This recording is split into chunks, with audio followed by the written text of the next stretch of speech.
Your initial thoughts here on the peace deal? It's an incredible opportunity.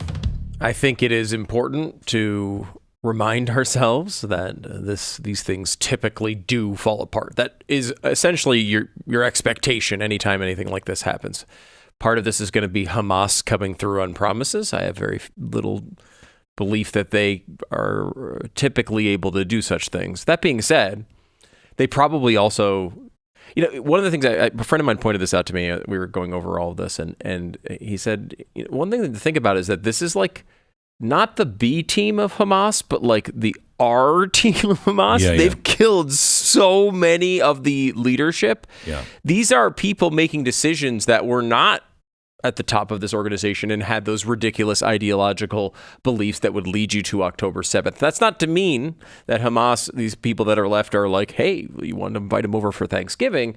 But I do think there's a possibility here that they're like, maybe this life isn't for us. Maybe taking... It would be nice if that were true. I don't know if that's true, but it would be really nice. I do think that there might be a little bit lower ideological commitment potentially, and also the idea that some of these people might be able to make this deal and escape to another third country and live life there in a different way. So the breaking news that just was announced, Israel, their parliament or their cabinet just met and approved phase 1 of the deal. Mm-hmm. And Hamas has just come out and said they accept phase 1 of the deal. That means the hostages will be released either this weekend or Monday. Any remaining hostage will be released. I mean, that is if that occurs, it is a massive achievement. Yes. So far, it is already the greatest opportunity we've had, and only possible because of his dedication to this idea. And his deal-making. Not just his vision, but his ability to work all of the parties and find out what all the parties need and make it happen. We're not talking about peace between Gaza, Hamas and Israel. We're talking about peace in the Middle East. Yeah, it's bigger. It's bigger than just Israel. I mean, it's Egypt and Saudi Arabia and Jordan to some extent and Turkey, all of them getting together and saying, you know what, we'll rebuild Gaza. We want to make it into a very prosperous kind of area. I mean, think of places in Saudi Arabia that are so prosperous. That's the way Gaza could be. So they're all getting together and they're saying, we will rebuild, we'll oversee, we'll try to make everything, keep everything held. They're going to put their money into it, which means they have a lot to lose if things go awry. And they all are saying, we can coexist with Israel. That 3 years ago, did you think that was even possible? Yeah, and, look, there are a lot of places you can go and find nonstop criticism of Donald Trump. Yeah. That they'll say terrible things and everything he does is the worst thing ever. Also, there are plenty of places you can go where you find that everything he does is the greatest thing of all time. I hope you realize that that's not what we do here. I said this, and you said this as well, when this was unveiled. Sometimes you can people are critical of the way Trump handles these situations sometimes, and sometimes there's arguments on that. Mm-hmm. Sometimes it's not the best approach. We were critical of him, for example, of how he handled Canada. I think probably cost Poilievre that election, and yes, I think that's a really bad thing. I do too. That being said, this is a great example of where his instincts worked perfectly.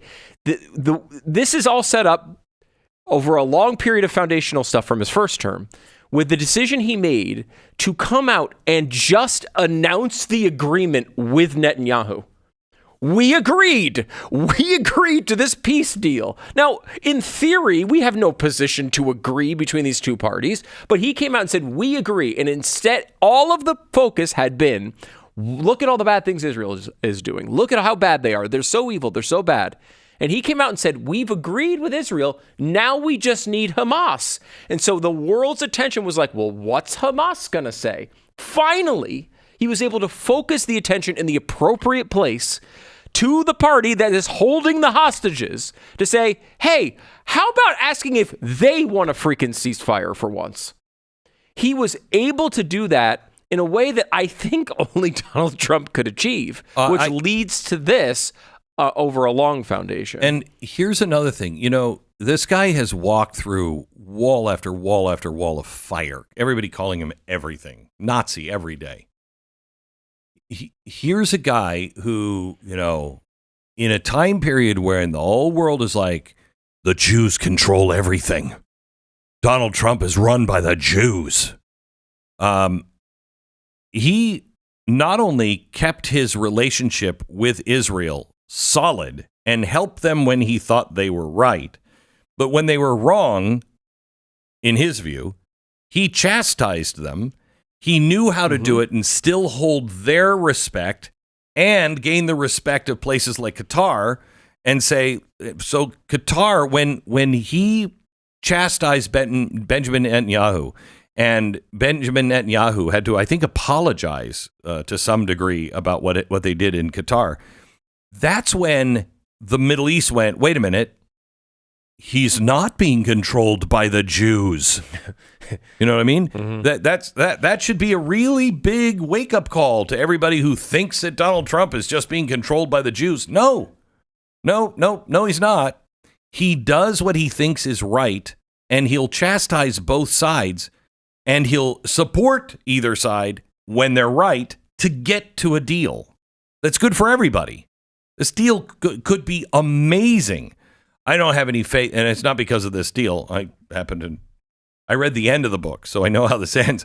This is not going to, this is you skipped ahead. I skipped ahead. So this isn't ruin anything. No, I won't. No spoiler alerts. Let's just say this might last for a week. It might last for 1,000 years. I don't know, but we're going to be in this situation again, and we all know that. But let's take and celebrate peace while we can. And the hostages coming back. That is massive, and due to Donald Trump. Today, if you don't like Donald Trump, fine. But how do you take this one apart? Honestly, how do you not claim this is a massive victory for the whole world? Well, I can tell you that a lot of the people on the left are rooting for it to collapse, which is a shockingly revealing moment. I mean, wait, what? They are, they're not going to be out there and we hope this collapses, but they hope it collapses. They don't want to give Trump credit for it. And they'd rather have this continue. They'd rather have this war go on than admit that the reason it's ending is because Donald Trump was able to negotiate this deal. That is, I think central. Anybody who has played politics with the Palestinian, all that stuff and all the stuff on the streets, that has been a very effective tool for them. And so I would agree. They don't want that tool to be taken away. You think the Hamas wing of the party wants this? Of the Democratic Party? No, you think Rashida Tlaib's all thrilled about Donald Trump's efforts here? You think we're going to hear from Ilhan Omar about how but those wonderful? Are extremists. I know. I mean that though. Yeah, I think this is a very revealing dividing line on the left, right? If there is anything that is ever going to happen that Donald Trump can be given credit for, you'd think this would be clear. Like John Fetterman, Fetterman's obviously been pretty good on this issue, but Fetterman came out and gave a statement that should be basic. Hey, this is good. I really hope this works. It was, Donald Trump did a good job on this. That's the type of stuff that should be obvious for everyone to be able to get on board. That's what Tip O'Neill would have done. Everybody always says, Tip O'Neill and Ronald Reagan, they got together. They disagreed. They fought hard, but they had dinner. Yeah, because Tip O'Neill could say, that was good. That was good. What he just did was good for all of us. That worked well. Good. Yeah. I'm glad that happened. Right. You should be glad that happened.